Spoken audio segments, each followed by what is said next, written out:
নমস্কার বন্ধুরা, গল্পের ঝুলিতে সকল শ্রোতা বন্ধুদের স্বাগত জানাই।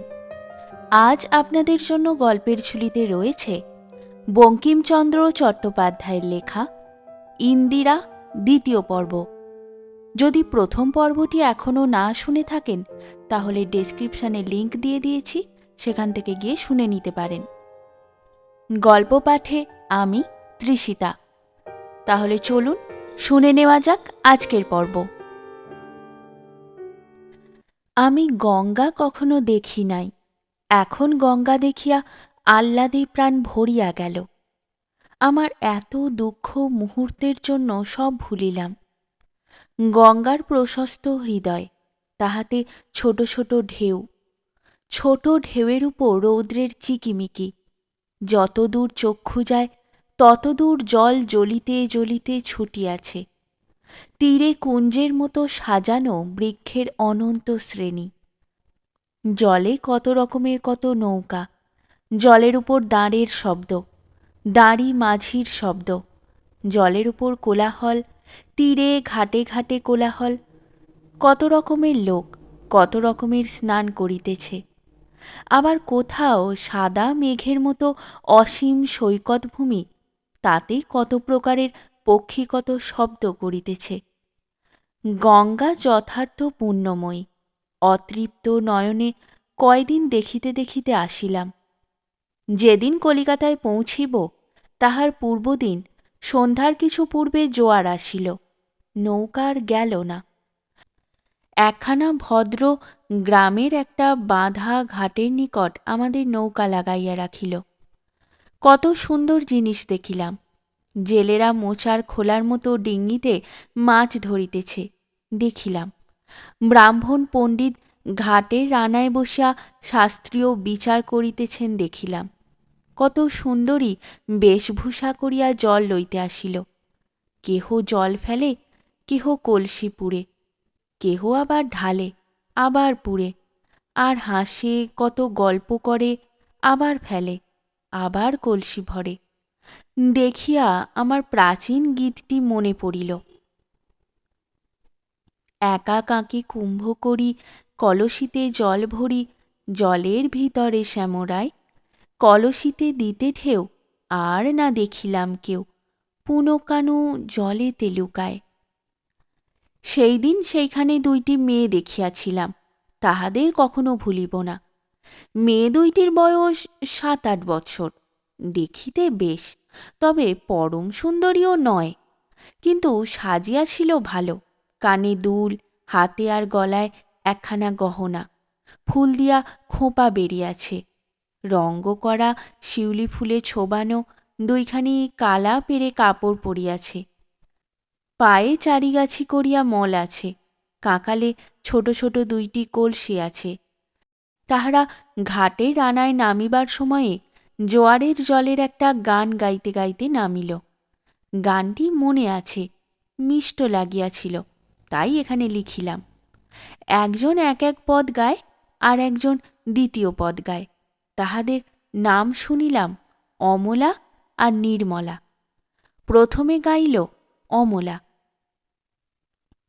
ধানের ক্ষেতে ঢেউ উঠেছে, বাঁশতলাতে জল, আয় আয় সই, জল আনি গে, জল আনি গে চল। নির্মলা গাইল। ঘাটটি জুড়ে গাছটি বেড়ে ফুটল ফুলের দল, আয় আয় সই, জল আনি গে, জল আনি গে চল। অমলা গাইল। বিনোদ বেশে মুচকি হেসে খুলব হাসির কল, কলসি ধরে গর্ব করে বাজিয়ে যাব মল, আয় আয় সই, জল আনি গে, জল আনি গে চল। নির্মলা গাইল। গহনা গায়ে আলতা পায়ে কলকাদার আঁচল, ঢিমে চালে তালে তালে বাজিয়ে যাব মল, আয় আয় সই, জল আনি গে, জল আনি গে চল। অমলা গাইল। যত ছেলে খেলা ফেলে ফিরছে দলে দল, কত বুড়ি জুজু বুড়ি ধরবে কত জল, আমরা মুচকি হেসে বিনোদ বেশে বাজিয়ে যাব মল, আমরা বাজিয়ে যাব মল, সই বাজিয়ে যাব মল। দুইজনে আয় আয় সই, জল আনি গে, জল আনি গে চল। বালিকা সিঞ্চিত রসে এ জীবন কিছু শীতল হইল। আমি মনোযোগপূর্বক এই গান শুনিতেছি দেখিয়া বসুজ মহাশয়ের সহধর্মিণী আমাকে জিজ্ঞাসা করিলেন, ও ছাই গান আবার হাঁ করিয়া শুনছ কেন? আমি বলিলাম, ক্ষতি কি? বসুজ পত্নী বলিলেন, ছুঁড়িদের মরণ আর কি, মল বাজানোর আবার গান। আমি বলিলাম, 16 বছরের মেয়ের মুখে ভালো শোনাইতো না বটে, 7 বছরের মেয়ের মুখে বেশ শোনায়। জোয়ান মিনসের হাতের চড়চাপড় জিনিস ভালো নহে বটে, কিন্তু 3 বছরের ছেলের হাতের চড়চাপড় বড় মিষ্ট। বসুজ পত্নী আর কিছু না বলিয়া ভারী হইয়া বসিয়া রহিলেন। আমি ভাবিতে ভাবিলাম এ প্রভেদ কেন হয়? এক জিনিস 2 রকম লাগে কেন? যে দান দরিদ্রকে দিলে পুণ্য হয়, তাহা বড় মানুষকে দিলে খোসামত বলিয়া গণ্য হয় কেন? যে ক্ষমা পরম ধর্ম, দুষ্কৃতকারীর প্রতি প্রযুক্ত হইলে তাহা মহাপাপ কেন? সত্য সত্যই কেহ স্ত্রীকে বনে দিয়া আসিলে লোকে তাহাকে মহাপাপী বলে, কিন্তু রামচন্দ্র সীতাকে বনে দিয়াছিলেন, তাহাকে কেহ মহাপাপী বলে না কেন? ঠিক করিলাম, অবস্থা ভেদে এ সকল হয়। কথাটা আমার মনে রহিল। আমি ইহার পর একদিন যে নির্লজ্জ কাজের কথা বলিব, তাহা এই কথা মনে করিয়া করিয়াছিলাম, তাই এই গানটা এখানে লিখিলাম। নৌকাপথে কলিকাতা আসিতে দূর হইতে কলিকাতা দেখিয়া বিস্মিত ও ভীত হইলাম। অট্টালিকার পর অট্টালিকা, বাড়ির গায়ে বাড়ি, বাড়ির পিঠে বাড়ি, তার পিঠে বাড়ি, অট্টালিকার সমুদ্র, তাহার অন্ত নাই, সংখ্যা নাই, সীমা নাই। জাহাজের মাস্তুলের অরণ্য দেখিয়া জ্ঞান বুদ্ধি বিপর্যস্ত হইয়া গেল। নৌকার অসংখ্য অনন্ত শ্রেণী দেখিয়া মনে হইল, এত নৌকা মানুষে গড়িল কি প্রকারে?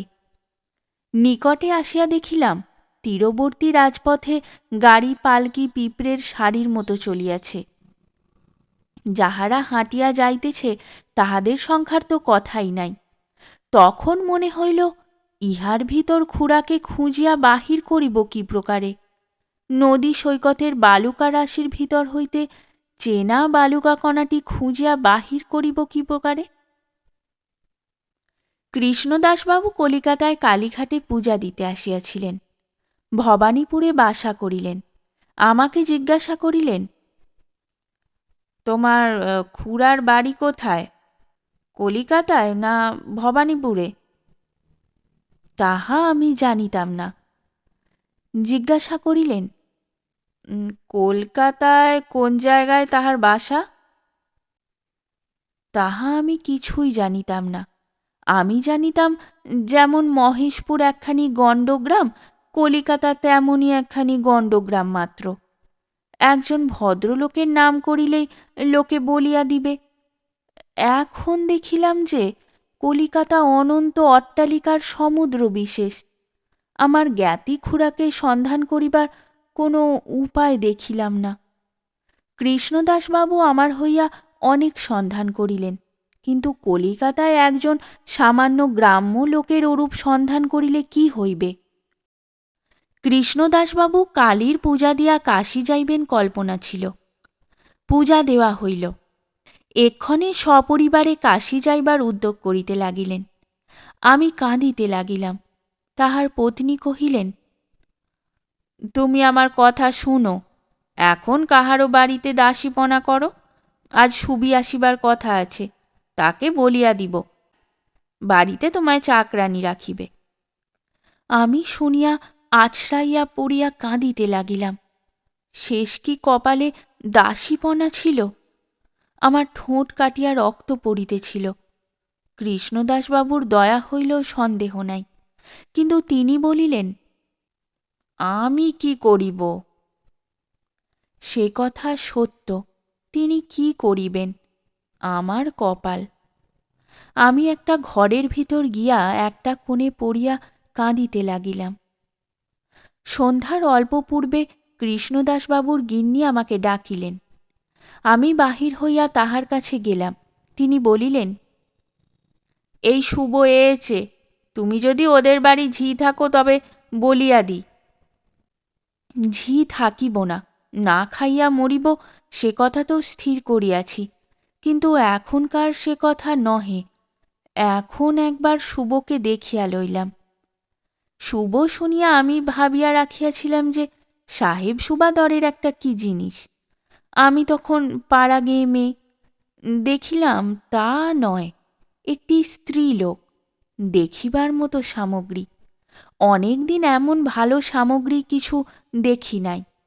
মানুষটি আমারই বয়সী হবে, রং আমা অপেক্ষা যে ফর্সা তাও নয়, বেশভূষা এমন কিছু নয়, কানে গোটাকতক মাকড়ি, হাতে বালা, গলায় চিক, একখানা কালাপেরে কাপড় পরা, তাতেই দেখিবার সামগ্রী। এমন মুখ দেখি নাই, যেন পদ্মটি ফুটিয়া আছে। চারিদিক হইতে সাপের মতো কোঁকড়া চুলগুলো ফনা তুলিয়া পদ্মটা ঘেরিয়াছে। খুব বড় বড় চোখ, কখনো স্থির কখনো হাসিতেছে। ঠোঁট দুইখানি পাতলা রাঙা টুকটুকে ফুলের পাপড়ির মতো উল্টানো।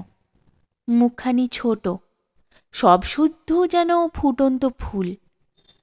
গড়ন পিটন কিরকম তাহা ধরিতে পারিলাম না। আম গাছের যে ডাল কচিয়া খায় সে ডাল যেমন বাতাসে খেলে, সেই রকম তাহার সর্বাঙ্গ খেলিতে লাগিল। যেমন নদীতে ঢেউ খেলে, তাহার শরীরে তেমনই কি একটা খেলিতে লাগিল। আমি কিছু ধরিতে পারিলাম না। তাহার মুখে কি একটা যেন মাখানো ছিল, তাহাতে আমাকে জাদু করিয়া ফেলিল। পাঠককে স্মরণ করিয়া দিতে হইবে না যে আমি পুরুষ মানুষ নহি, মেয়ে মানুষ। নিজেও একদিন একটু সৌন্দর্য গর্বিতা ছিলাম। শুভর সঙ্গে একটি 3 বছরের ছেলে, সেটিও তেমনি একটি আধফুটন্ত ফুল, উঠিতেছে, পড়িতেছে, বসিতেছে, খেলিতেছে, হেলিতেছে, দুলিতেছে, দৌড়াইতেছে, হাসিতেছে, বকিতেছে, মারিতেছে, সকলকে আদর করিতেছে। আমি অনিমেষ লোচনে শুভকে ও তার ছেলেকে দেখিতেছি দেখিয়া কৃষ্ণদাসবাবুর গৃহিণী চটিয়া উঠিয়া বলিলেন, কথার উত্তর দাও না যে, ভাবো কি? আমি জিজ্ঞাসা করিলাম, উনি কে? গৃহিণী ঠাকুরনী ধমকাইয়া বলিলেন, তাও কি বলিয়া দিতে হইবে? ও শুভ, আর কে? তখন শুভ একটু হাসিয়া বলিল, তা মাসিমা একটু বলিয়া দিতে হয় বই কি, উনি নতুন লোক, আমায় তো চেনেন না। এই বলিয়া শুভ আমার মুখপানে চাহিয়া বলিল, আমার নাম সুবাসিনী গো, ইনি আমার মাসিমা, আমাকে ছেলেবেলা থেকে ওরা শুভ বলেন। তারপর কথা সূত্রটা গৃহিণী নিজ হস্তে তুলিয়া লইলেন। বলিলেন, কলিকাতার রামরাম দত্তের ছেলের সঙ্গে ওর বিয়ে হয়েছে, তারা বড় মানুষ, ছেলেবেলা থেকেও শ্বশুরবাড়িই থাকে, আমরা কখনো দেখিতে পাই না। আমি কালীঘাটে এসেছি শুনে আমাকে একবার দেখা দিতে এসেছে। ওরা বড় মানুষ, বড় মানুষের বাড়ি তুমি কাজকর্ম করিতে পারিবে তো? আমি হরমোহন দত্তের মেয়ে, টাকার গদিতে শুইতে চাহিয়াছিলাম। আমি বড় মানুষের বাড়ি কাজ করিতে পারিব তো? আমার চোখে জলও আসিল, মুখে হাসিও আসিল। তাহা আর কেহ দেখিল না, সুভাষিনী দেখিল। গৃহিণীকে বলিল, আমি একটু আড়ালে সে সকল কথা ওকে বলি গে, যদি উনি রাজি হন তবে সঙ্গে করিয়া লইয়া যাইব। এই বলিয়া সুভাষিনী আমার হাত ধরিয়া টানিয়া একটা ঘরের ভিতর লইয়া গেল। সেখানে কেহ ছিল না, কেবল ছেলেটি মার সঙ্গে সঙ্গে দৌড়াইয়া গেল। একখানা তক্তপোষ পাতা ছিল, সুভাষিনী তাহাতে বসিল, আমাকে হাত ধরিয়া টানিয়া বসাইল, বলিল, আমার নাম না জিজ্ঞাসা করিতেই বলিয়াছি, তা তোমার নাম কি ভাই? ভাই? যদি দাসীপনা করিতে পারি তবে ইহার কাছেই পারি। মনে মনে ইহা ভাবিয়াই উত্তর করিলাম, আমার দুইটি নাম, একটি চলিত, একটি অপ্রচলিত। যেটি অপ্রচলিত তাহাই ইহাদিগকে বলিয়াছি, কাজেই আপনার কাছে তখন তাহাই বলিব। আমার নাম কুমুদিনী। ছেলে বলিল, কোনোদিনই। সুভাষিনী বলিল, আর নাম এখন নাই শুনিলাম, জাতি কায়স্থ বটে। হাসিয়া বলিলাম, আমরা কায়স্থ।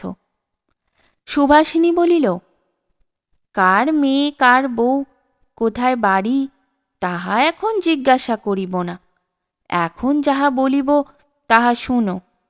তুমি বড় মানুষের মেয়ে তাহা আমি জানিতে পারিয়াছি, তোমার হাতে গলায় গহনার কালি আজও রহিয়াছে। তোমাকে দাসীপনা করিতে বলিব না। তুমি কিছু কিছু রাঁধিতে জানো কি? আমি বলিলাম, জানি, রান্নায় আমি পিত্রালয়ে যশস্বিনী ছিলাম। সুভাষিনী বলিল, আমাদের বাড়িতে আমরা সকলেই রাঁধি, তবু কলিকাতার রেওয়াজ মতো একটা পাচিকাও আছে, সে মাগিটা বাড়ি যাইবে। এখন মাকে বলিয়া তোমাকে তার জায়গায় রাখাইয়া দিব। তোমাকে রাঁধুনির মতো রাঁধিতে হইবে না, আমরা সকলেই রাঁধিব, তারই সঙ্গে তুমি 2-1 দিন রাঁধিবে। কেমন, রাজি? ছেলে বলিল, আজি? ও আজি?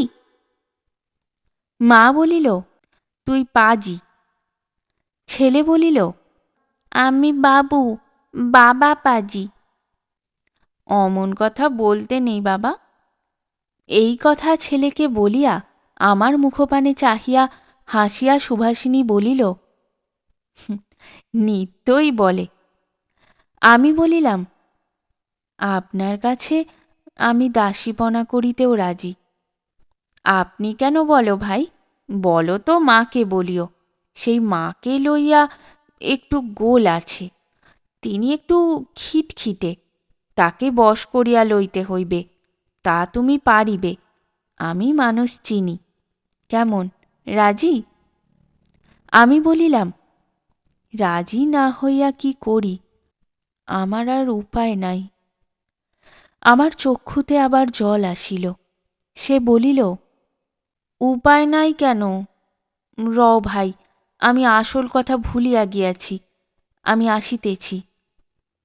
সুভাষিনী ভোঁ করিয়া ছুটিয়া মাসির কাছে গেল, বলিল, হ্যাঁ গা, ইনি তোমাদের কে গা? ওইটুকু পর্যন্ত শুনিতে পাইলাম, তার মাসি কি বলিলেন তাহা শুনিতে পাইলাম না। বোধহয় তিনি যতটুকু জানিতেন তাহাই বলিলেন। বলা বাহুল্য, তিনি কিছুই জানিতেন না, পুরোহিতের কাছে যতটুকু শুনিয়াছিলেন ততটুকুই পর্যন্ত। ছেলেটি এবার মার সঙ্গে যায় নাই, আমার হাত লইয়া খেলা করিতেছিল, আমি তাহার সঙ্গে কথা কহিতেছিলাম। সুভাষিনী ফিরিয়া আসিল। ছেলে বলিল, মা, আঙ্গা হাত দেখো। সুভাষিনী হাসিয়া বলিল, আমি তা অনেকক্ষণ দেখিয়াছি। আমাকে বলিল, চলো, গাড়ি তৈয়ার, না যাও আমি ধরিয়া লইয়া যাইব, কিন্তু যে কথাটা বলিয়াছি, মাকে বশ করিতে হইবে কিন্তু। সুভাষিনী আমাকে টানিয়া লইয়া গিয়া গাড়িতে তুলিল। পুরোহিত মহাশয়ের দেওয়া রাঙা পেরে কাপড় 2খানির মধ্যে একখানি আমি পরিয়াছিলাম, আর একখানি দড়িতে শুকাইতেছিল, তাহা লইয়া যাইতে সময় দিল না। তাহার পরিবর্তে আমি সুভাষিনীর পুত্রকে কোলে লইয়া মুখচুম্বন করিতে করিতে চলিলাম। মা সুভাষিনীর শাশুড়ি, তাহাকে বশ করিতে হইবে, সুতরাং গিয়াই তাহাকে প্রণাম করিয়া পায়ের ধুলা লইলাম। তারপর এক নজর দেখিয়া লইলাম মানুষটা কি রকম। তিনি তখন ছাদের উপর অন্ধকারে একটা পাটি পাতিয়া তাকিয়া মাথায় দিয়া শুইয়া পড়িয়া আছেন। একটা ঝি পা টিপিয়া দিতেছে।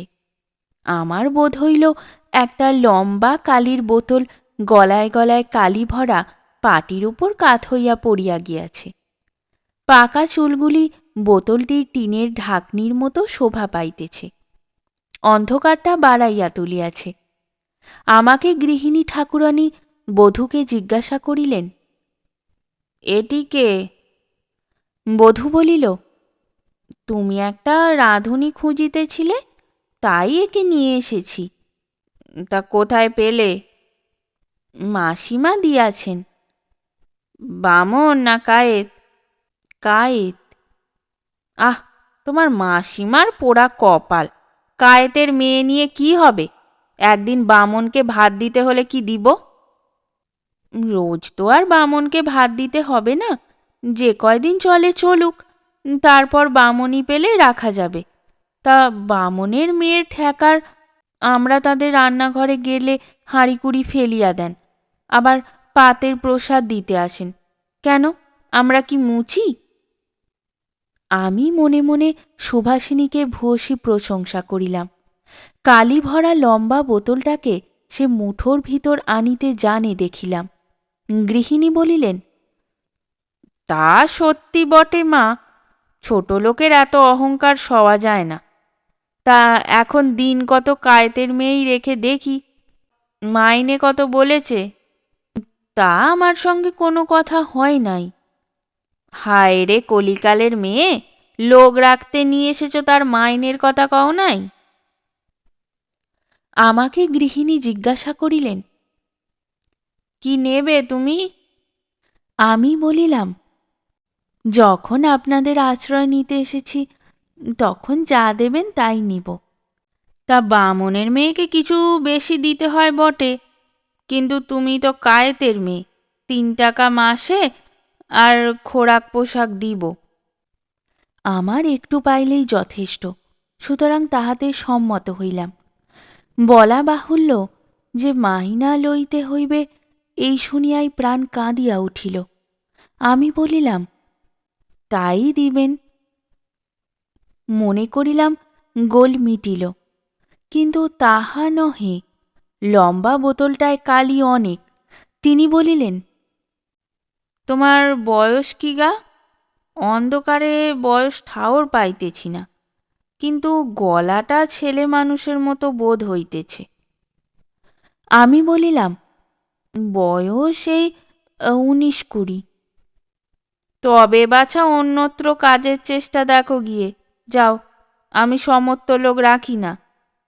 সুভাষিনী মাঝে হইতে বলিল, কেন মা, সমস্ত লোকে কি কাজকর্ম পারে না?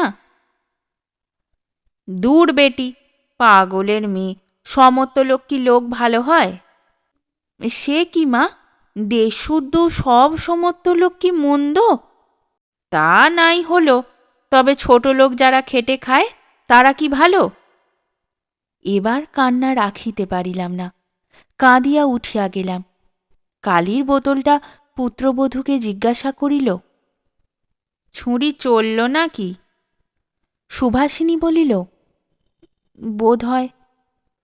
তা যাকগে, কিন্তু গৃহস্থ বাড়ি থেকে না খেয়ে যাবে, উহাকে কিছু খাওয়াইয়া বিদায় করিতেছি। এই বলিয়া সুভাষিনী আমার পিছু পিছু উঠিয়া আসিল, আমাকে ধরিয়া আপনার শয়নগৃহে লইয়া গেল। আমি বলিলাম, আর আমায় ধরিয়া রাখিতেছ কেন? পেটের দায়ে কি প্রাণের দায়ে আমি এমন সব কথা শুনিবার জন্য থাকিতে পারিব না। সুভাষিনী বলিল, থাকিয়া কাজ নাই, কিন্তু আমার অনুরোধে আজিকার রাত্রিটা থাকো। কোথায় যাইব, কাজেই চক্ষু মুছিয়া সেই রাত্রিটা থাকিতে সম্মত হইলাম। এ কথা ও কথার পর সুভাষিনী জিজ্ঞাসা করিল, এখানে যদি না থাকো তবে যাবে কোথায়? আমি বলিলাম, গঙ্গায়। এবার সুভাষিনীও একটু চক্ষু মুছিল, বলিল, গঙ্গায় যাইতে হইবে না, আমি কি করি তা একটুখানি বসিয়া দেখো, গোলযোগ উপস্থিত করিও না, আমার কথা শুনিও। এই বলিয়া সুভাষিনী হারানি বলিয়া ঝিকে ডাকিল। হারানি সুভাষিনীর খাস ঝি। হারানি আসিল, মোটাসোটা, কালো, কুচকুচে, 40 পার। হাসি মুখে ধরে না, সকালটাতেই হাসি, একটু তীরবিরে। সুভাষিনী বলিল, একবার তাকে ডেকে পাঠা। হারানি বলিল, এখন অসময়ে আসিবেন কি? আমি ডাকিয়া পাঠাই বা কি করিয়া? সুভাষিনী ভ্রুভঙ্গ করিল। যেমন করে পারিস ডাক গে যা। হারানি হাসিতে হাসিতে চলিয়া গেল। আমি সুভাষিনীকে জিজ্ঞাসা করিলাম, ডাকিতে পাঠাইলে কাকে? তোমার স্বামীকে? না তো কি পাড়ার মুদি মিনসেকে এই রাত্রে ডাকিতে পাঠাইব? আমি বলিলাম, বলি, আমায় উঠিয়া যাইতে হইবে কিনা তাই জিজ্ঞাসা করিতেছিলাম। সুভাষিনী বলিল, না না, এইখানেই বসিয়া থাকো। সুভাষিনীর স্বামী আসিলেন, বেশ সুন্দর পুরুষ। ইনি আসিয়াই বলিলেন, তলব কেন? তারপর আমাকে দেখিয়া বলিলেন, ইনি কে? সুভাষিনী বলিল, ওর জন্যই তোমাকে ডেকেছি। আমাদের রাঁধুনি বাড়ি যাবে, তাই ওকে তার জায়গায় রাখিবার জন্য আমি মাসির কাছ হইতে এনেছি, কিন্তু মা ওকে রাখিতে চান না। তার স্বামী বলিলেন, কেন চান না? সমত্ব বয়স। সুভার স্বামী একটু হাসিলেন, বলিলেন, তা আমায় কি করিতে হইবে? ওকে রাখিয়ে দিতে হইবে। কেন? সুভাষিনী তাহার নিকট গিয়া আমি না শুনিতে পাই এমন স্বরে বলিলেন, আমার হুকুম। কিন্তু আমি শুনিতে পাইলাম। তার স্বামীও তেমনি স্বরে বলিলেন, যে আজ্ঞা। কখন পারিবে? খাওয়ার সময়। তিনি গেলে আমি বলিলাম, উনি যেন রাখাইলেন, কিন্তু এমন কটু কথা সয়ে আমি থাকি কি প্রকারে? সে পরের কথা পরে হবে, গঙ্গা তো আর একদিনে বুঝিয়া যাইবে না। রাত্রি 9টার সময় সুভাষিনীর স্বামী আহার করিতে আসিলেন। তার মা তার কাছে গিয়া বসিল। সুভাষিনী আমাকে টানিয়া লইয়া চলিল, বলিল, কি হয় দেখি গে চলো। আমরা আড়াল হইতে দেখিলাম নানাবিধ ব্যঞ্জন রান্না হইয়াছে, কিন্তু রমণবাবু একবার একটু করিয়া মুখে দিলেন আর সরাইয়া রাখিলেন, কিছুই খাইলেন না। তার মা জিজ্ঞাসা করিলেন, কিছুই তো খেলি নে বাবা? পুত্র বলিল, ও রান্না ভূত প্রেতে খেতে পারে না। বামুন ঠাকুরনী রান্না খেয়ে খেয়ে অরুচি জন্মে গেছে। মনে করছি কাল থেকে পিসিমার বাড়ি গিয়ে খেয়ে আসব। তখন গৃহিণী ছোট হয়ে গেলেন, বলিলেন, তা করিতে হবে না জাদু, আমি আর রাঁধুনি আনাইতেছি। বাবু হাত ধুইয়া উঠিয়া গেলেন। দেখিয়া সুভাষিনী বলিলেন, আমাদের জন্য ভাই ওর খাওয়া হইল না। তা না হোক, কাজটা এখন হইলে হয়। আমি অপ্রতিভ হইয়া কি বলিতেছিলাম, এমন সময়ে হারানি আসিয়া সুভাষিনীকে বলিল, তোমার শাশুড়ি ডাকিতেছেন। এই বলিয়া সে খামোকা আমার দিকে চাহিয়া একটু হাসিল। আমি বুঝিয়াছিলাম হাসি তার রোগ। সুভাষিনী শাশুড়ির কাছে গেল। আমি আড়াল হইতে শুনিতে লাগিলাম। সুভাষিনীর শাশুড়ি বলিতে লাগিল, সে কায়েত ছুরিটি কি চলে গেছে? না, তার এখনো খাওয়া হয় নাই বলিয়া যাইতে দিই নাই। গৃহিণী বলিলেন, তা সে রাঁধে কেমন? তা জানি না। আজ না হয় সে নাই গেল, কাল তাকে দিয়া 2-1খানা রাঁধিয়া দেখিতে হইবে, তবে তাকে রাখি গে। এই বলিয়া সুভাষিনী আমার কাছে আসিয়া জিজ্ঞাসা করিল, ভাই, তুমি রাঁধিতে জানো তো? আমি বলিলাম, জানি। তা তো বলেছি। ভালো রাঁধিতে পারো তো? কাল খেয়ে দেখে বুঝিতে পারিবে। যদি অভ্যাস না থাকে তবে বলো, আমি কাছে বসিয়া শিখিয়ে দেব। আমি হাসিলাম, বলিলাম, পরের কথা পরে হবে। আজ এই পর্যন্তই। পরবর্তী পর্ব নিয়ে খুব তাড়াতাড়ি ফিরে আসব। যদি এই পর্বটি ভালো লেগে থাকে তাহলে লাইক এবং শেয়ার করতে ভুলবেন না। সকলে ভালো থাকুন, শুনতে থাকুন গল্পের ঝুলি।